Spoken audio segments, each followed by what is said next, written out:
Is it just me, or is much of today's telly not in the slightest bit interesting? I see so many new programmes advertised and I think to myself it mostly caters for people of a much younger age than me.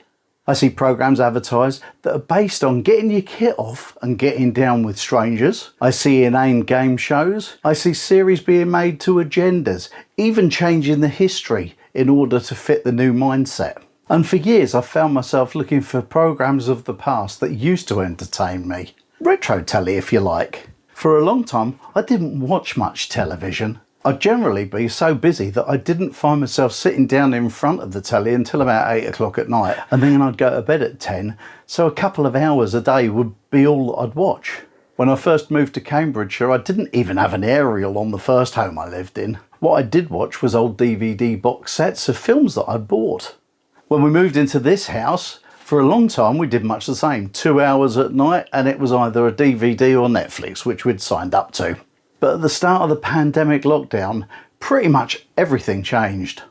With not much else to do with our lives, we started putting the telly on earlier, and instead of just watching anything, I started buying TV box sets of series that I'd watched in the past and fancied re-watching. I started off by buying the 1980s series Howard's Way. I'd only ever seen the first series, which was way back in 1986. It was on the summer that we were open at Jaywick in Essex in an arcade, and I'd nip into the back room and have an hour to relax and take a break. After that first series, I'd never watched it again. I decided to go and buy it. 30 quid invested in a box set of 5 series. I just hoped it wasn't going to be a waste of money. Invariably, I always see life through rose-coloured glasses, and so I always think that the programmes I used to watch are better than anything today. Howard's Way wasn't, but it was still a fairly decent watch. I knew nothing about the boating set, and I imagined the series to be one big cliché, although an enjoyable one. But with 78 50-minute episodes of 30 quid, it wasn't bad value, it was well worth the money. I progressed from there, buying the complete sets of 24, Miami Vice, Monarch of the Glen, Quantum Leap, Man in a Suitcase, Land of the Giants, McCloud, Hawaii 5-0, Lovejoy, and others. As well as that, I started to rewatch series that I'd loved, such as Friday Night Lights, Around the World in 80 Days with Michael Palin, The West Wing, Inspector Morse and Minder.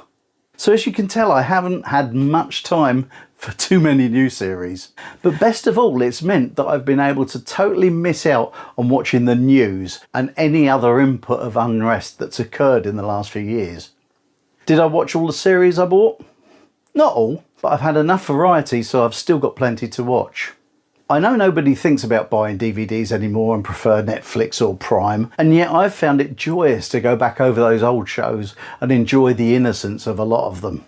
While the lockdown was on, I decided to buy one of those hard drive recorders that it plugs into the telly so you can get all the Freeview channels. I've indulged in The Fugitive, Tales of the Unexpected, reruns of DIY SOS, Grand Designs and many more. We've stored loads of cookery programmes, merger documentaries and that kind of stuff. So all in all, I've become Retro TV man and loved every minute of it. At Christmas, we watch all the classics that remind me and Debs of when we watched the telly when we were kids. All those wonderful movies from the past. We watch films like White Christmas, It's a Wonderful Life, and of course Gone with the Wind. Yeah, they're all on normal telly, but watching it on DVD means no adverts. And for us, it wouldn't be Christmas without an annual viewing of Calamity Jane. So yes, we do watch a fair bit of telly, but I've mostly used my DVD collection.